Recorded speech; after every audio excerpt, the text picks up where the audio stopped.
All right, guys, so EFCC has come under fire. Guys, they've been receiving woto from Nigerians, and finally they are about to pressure concerning this Tompolo's abuse of naira. After a video of Tompolo started circulating online when he celebrated his birthday back then in April, this birthday was done since April, and EFCC actually turned blind eye to this until Nigerians started reposting the video over and over again. Now EFCC has come out to say yes, so that nobody is above the law, that they are going to arrest Tompolo. But even at that, Nigerians, they kept daring the EFCC because they know all those ones EFCC they talk now, just mouth they make. So Nigerians are daring EFCC to go and arrest Tompolo, and they also accuse EFCC for selective treatment to Nigerians. They are people that EFCC can easily, as in swiftly, set to go and arrest, why there are some people that EFCC paid less attention. Can you imagine? This video was captured since April, and EFCC turned a blind eye to it until Nigerians started calling them out, posting and reposting of this video on the internet. Now finally they have vowed to arrest Tompolo, but guess what?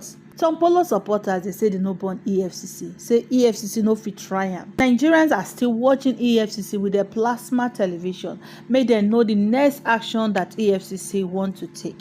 Really, actually, what EFCC is doing in Nigeria is not good at all. It shows that there is no rule of law. Apart from EFCC, generally what is happening in Nigeria is not good, because you see that once this thing happened to Mr. A, as far as Mr. A is a politician, is in the ruling All Progressive Party, nothing will be done against that Mr. A.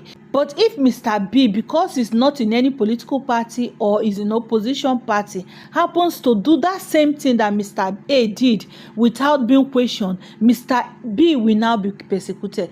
And that is not really good for us as a country.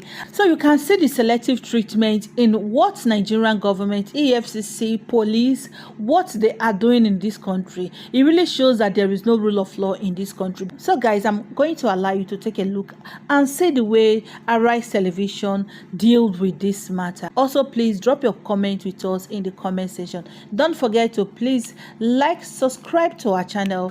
The Economic and Financial Crimes Commission has responded to a viral video showing the founder of Tantita Security Services, Tompolo, allegedly abusing the naira. In the video, Tompolo was seen dancing, reportedly during his 54th birthday celebration in April, while a man sprayed 1,000 naira notes on him, sparking a debate online with some ex-users daring the EFCC to apprehend him. Well, let's take a look at that video before we discuss EFCC's response.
I've ever seen anything like this. I mean, naira rain. But I've heard some people, some social media users say that some people during these sort of parties, they buy these is it fake naira or I don't know what they call it, but yeah, like dummy, personalized, dummy exactly. naira or stuff like. But you know, Nigerians were debating online that how is it that this happened since April, I believe early April, and you know, Tompolo has not been called in. But you know, these EFCC responded to Nigerians in a post on X. They shared a screenshot of that video with the caption, "Nobody is above the law. Tompolo will have questions to answer." It's good that the EFCC has responded to this, but let me take the, you know, sort of comments that we saw on X. This is from Street Lawyer, who wrote, "After embarking on a 5-hour journey to cross the high seas to get to his country home, I bet you wouldn't dare tell him he is under arrest. The very last person you'd question is Tompolo. If you call it a challenge, I'll be here to watch your space for years to come. If the federal government couldn't arrest him when he was at war with them and made the Niger Delta unsuitable for government oil activities, who is the EFCC?" And those are the questions that Nigerians were asking, because this video has been circulating online. Adefemi Akinsoya. I mean, well, he's asked, the person is being asked, who is the EFCC? The EFCC, Economic and Financial Crimes Commission. It's up to them to show who they truly are. Because in such instances like this, while we can all accept that socially the abuse of the naira is one of the most flouted laws in this country, if you are going to enforce these laws or these protections, then do so across the board. Because I say so, when Iyabo Ojo's daughter got married last month, I believe that she came on social media and said that she was also invited by the EFCC on this same issue, and the scale is completely different. What we are seeing here in this video is not the same we saw at Iyabo Ojo's daughter's wedding. So if she was called in for questioning, I don't think there was any type of severe punishment, but she did release a statement saying that she was unaware that she had broken any laws and, you know, apologize. Then we'll have to see if the EFCC truly are the EFCC they say they are. Yes, I mean, you know, some Nigerians have said, Dr. Abati, maybe the EFCC should reconsider this naira enforcement policy because it borders on culture and traditions. I mean, we've known that Nigerians love to spray naira. Even other cultures have adopted our naira, you know, spraying that we do. You see them spraying dollars and pounds in parties now. But, you know, there's also that question as to who are the people that the EFCC would arrest and who are the people that they would not arrest. Okay, I'll answer those questions. One, the EFCC is right to say that nobody is above the law. Yes. I mean, in this country, in reasonable countries, is the rule of law that prevails. That's why you have a decent society. Absolutely. Without the rule of law, all of us will be living in a jungle, in an animal kingdom. Even animals have some codes. Yes. So the point about the rule of law is valid. Now, talking about the law, Section 21 sub 3 of the CBN Act of 2007 criminalizes the idea of abusing the naira. You cannot squeeze it, you cannot step on it, you cannot spray it, you cannot treat it, because it's a symbol of our national sovereignty. So the law that they can invoke is that Section 21 sub 3 of the CBN Act of 2007. Now, 3, the EFCC has been arresting a number of people or interrogating them on this. You have the Okoya brothers, you have the Iyabo Ojo, Miss Iyabo Ojo, first priest, you know, who had a wedding for her daughter. You have Imoni. You have Imoni. Yes. And then you have the famous case of Bobrisky. That's Idris Okuneye, who, you know, allegedly, emphasis on allegedly, spent 6 months in prison for the same offense. And the EFCC has been, you know, campaigning that nobody should spray money.